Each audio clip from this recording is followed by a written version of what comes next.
Merci, monsieur le député. La parole est à madame Fathia Kelouachi pour le groupe socialiste et apparenté pour 5 minutes.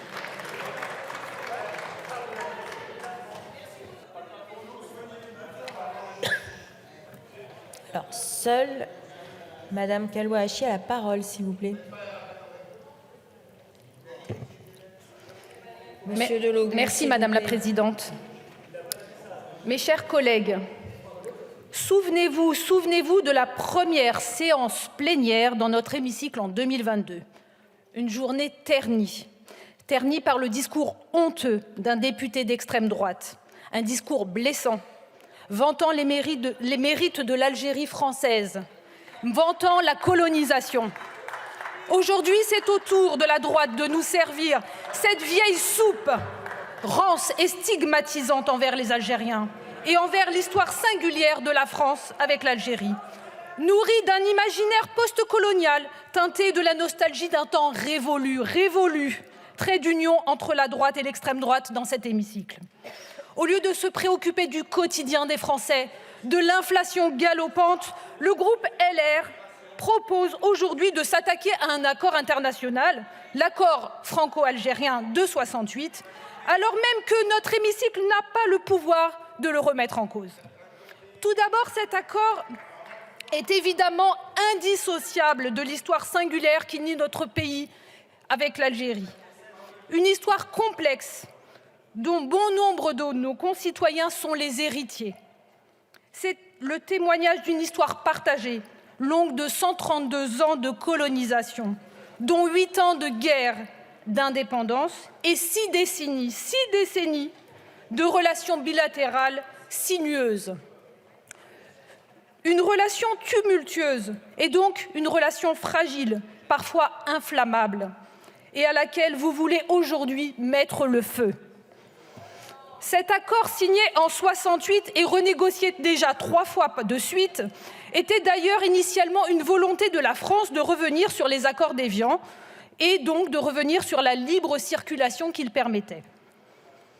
Rentrons donc dans le dur du texte. Vous énumérez dans votre PPR les dispositions les plus favorables au séjour des Algériens en France. Notons que le principal point favorable de ce traité est qu'un Algérien installé en France depuis plus de 3 ans peut bénéficier d'une carte de résidence pour 10 ans, contre 5 ans pour le droit commun. Oh, nous avons vu bien plus exorbitant comme avantage. Mais vous omettez, bien sûr, sciemment, chers collègues, d'énumérer parmi les dispositions celles qui sont les plus défavorables aux Algériens et qui sont bien plus strictes que le droit commun de tous les étrangers en France. Par exemple, pour les étudiants, ce sont les étudiants algériens qui sont soumis à une autorisation préalable provisoire de travail et, comme si cela ne suffisait pas, ils ne peuvent travailler que 50% de la durée légale.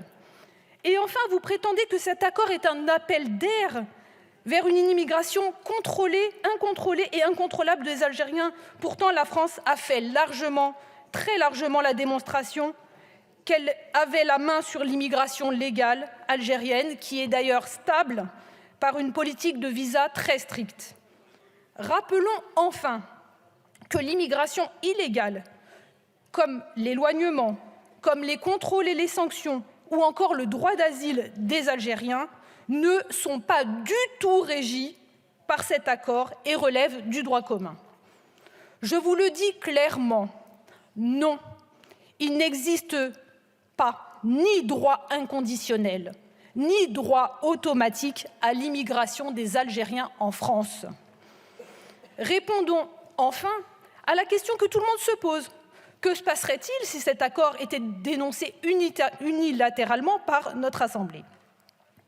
Si une telle dénonciation aboutissait, imaginons-le une seconde, elle conduirait en toute probabilité à un statu quo ante, c'est-à-dire au retour des dispositions des accords d'Évian, et donc à une libre circulation des Algériens en France.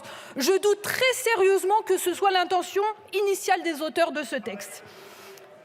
Mes chers collègues, ne vous rendez-vous pas compte que même si ce qui produit aucun effet juridique peut avoir des conséquences sociales et des conséquences diplomatiques désastreuses. Au-delà de son caractère stigmatisant envers les Algériens, première communauté étrangère établie en France, ce texte est une ode à la brutalité des relations internationales. Cette proposition est donc irresponsable et fait courir un risque grave dans les relations bilatérales déjà fragiles.